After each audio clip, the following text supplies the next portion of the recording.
A major trade rumor came out today, and that is the LA Rams are open to trading Cooper Kupp. So we're going to react to the possibility of the Broncos maybe trading for Kupp, where I think he's going to land ultimately, and a whole lot more. But my initial reaction to this Diana Rossini report is I am passing on trading for Cooper Kupp if it costs the Broncos a second-round draft pick. Now, if it's a little bit less than a second, then maybe you can grease my wheels a little bit to get me on board. But just straight up, second-round draft pick for Cooper Kupp, if I were the Broncos, I'd say no. And there's a lot of reasons why. But one reason is that Triple Crown winner, that was a little while ago. Like, that was 3 years ago now, right? We've had 3 straight seasons of Cooper Kupp missing time and battling injuries that concern me, right? High ankle sprain for a 31-year-old wide receiver, lingering soft tissue injuries. Like, those are injuries that just don't completely go away. So I don't think Cooper Kupp's best days are in front of him. I think we are far enough removed now from that 2021 season to go, yeah, the best ability is availability, and we're not really getting that out of him. So he's going to turn 32 years old in June, so I still think he can play at a high level when healthy, but I'm not convinced a second-round draft pick is worth the gamble of getting a healthy Cooper Kupp for the rest of the season.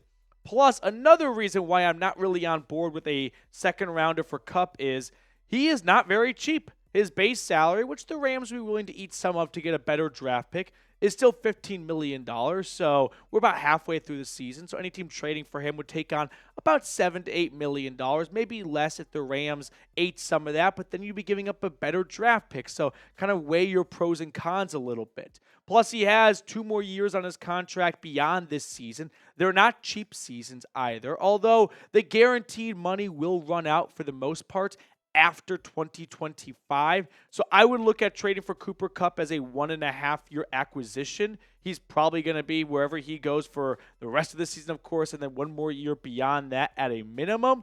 But I think any team trading for Cooper Kupp is doing this to win right now.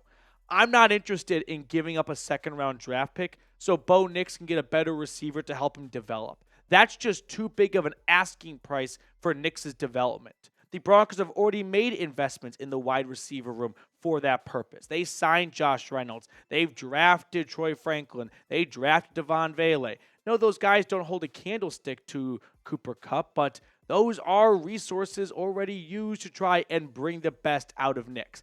A second rounder, that's a huge piece of your draft pie for next year, for a team that I don't think is going to win the Super Bowl if Cooper Kupp is on the roster. And I know no one wants to hear that, and I'm the bad guy for saying it, but it's my job, and I'm going to say the quiet part out loud. I don't think the Broncos getting Cooper Kupp is going to make them a legitimate AFC contender.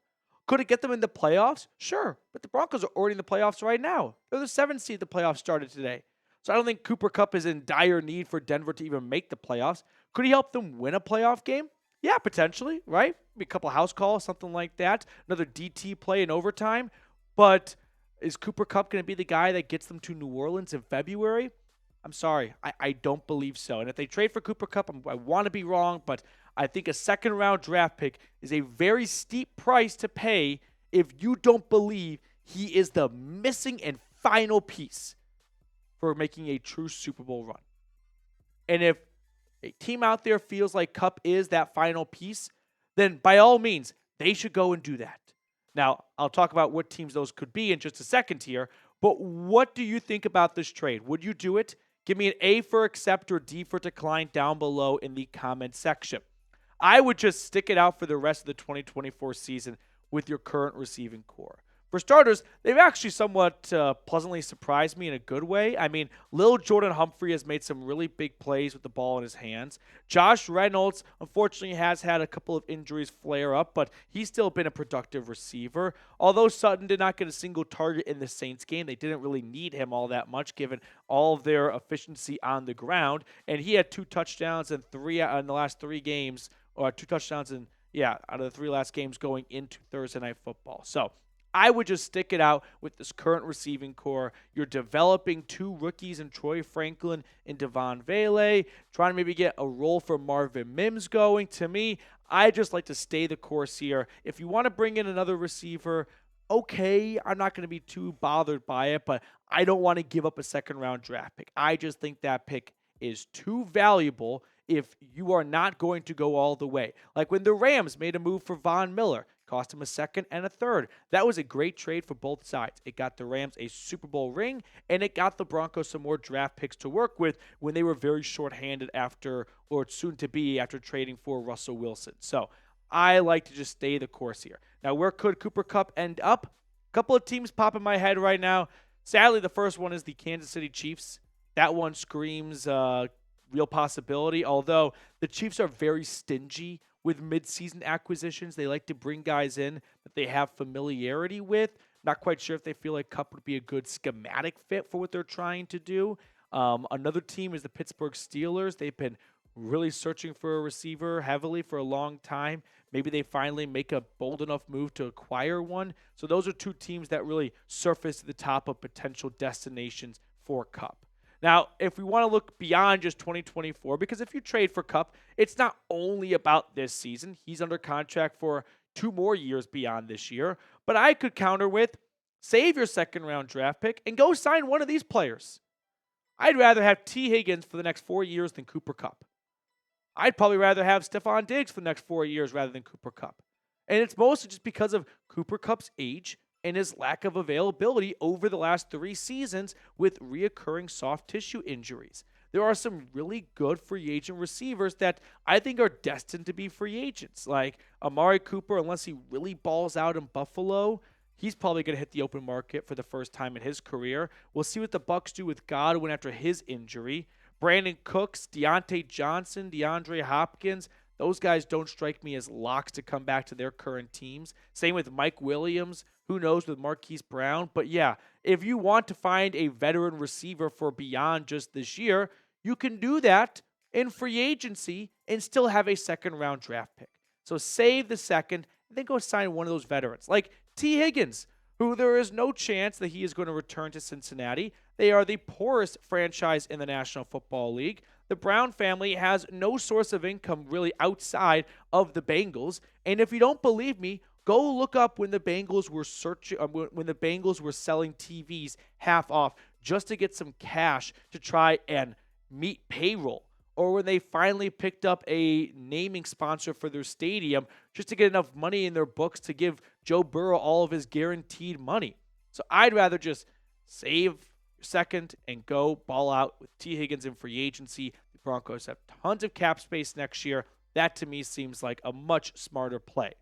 And if you don't want to go down the veteran receiver route, but you still want to add someone, I got news for you. The Broncos are in round 1 of this upcoming draft, and there are, once again, a lot of really good receivers.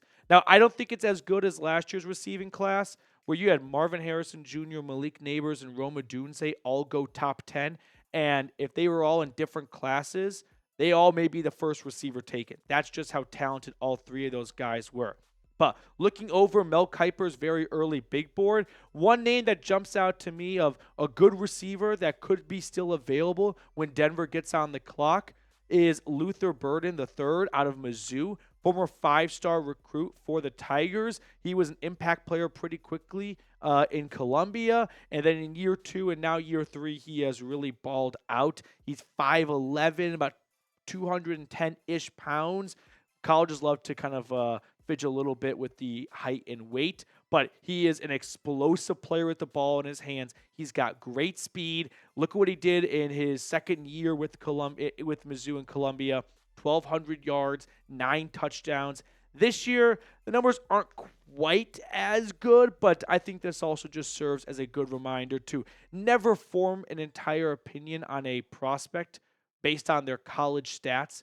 You have no idea what kind of scheme they are in, what kind of role they are in, what the coach wants to do. A lot of coaches, they go, hey, for my offense to be successful, I only need a good left tackle, a good quarterback, and a good wide receiver.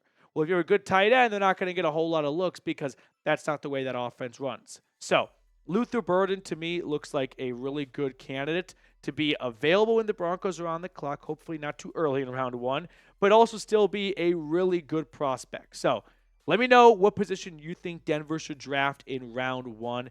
Wide receiver jumps out to me as a very, very good option, especially with Courtland Sutton getting older and getting towards the end of his contract and not having any great prospects growing at them. That's a little harsh, but I think we can all agree, no surefire prospect coming up the pipeline right now. We were hoping that would be like Marvin Mims. That's not really materializing in front of us. So while you're letting me know what position you want to see Denver draft, I just want to let you guys know that there is an awesome deal going on Fanatics right now where you can get this Broncos hoodie 25% off at chatsports.com/DEN hoodie. So if you want to get yourself some more Broncos gear as it gets colder and colder, save yourself some money right now by using our link, chatsports.com/DEN hoodie.